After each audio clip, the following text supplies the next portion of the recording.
இதுக்கு தெரியுமா? ஃபுட்பால் ஹிஸ்டரியில நடந்த மிகுந்த துயரமான சம்பவம் ஒரே நேரத்தில் ஒரு அதிசயமாக மாறினது. 1993 ஜாம்பியா நேஷனல் டீம் செல்லும் விமானம் கிராஷ் ஆனது. 18 வீரர்கள் அந்த நேரமே உயிரிழந்தார்கள்.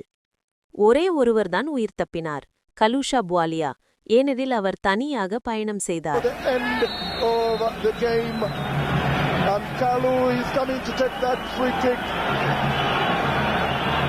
Let's see how Kalu is going to take that one.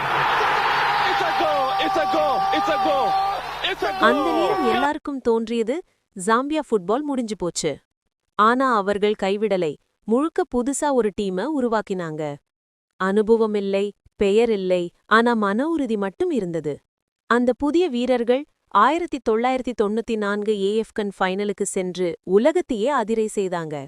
கோப்பை கிடைக்கலை, ஆனால் அவர்களின் போராட்டம் தங்க எழுத்தில் எழுதப்பட்டது.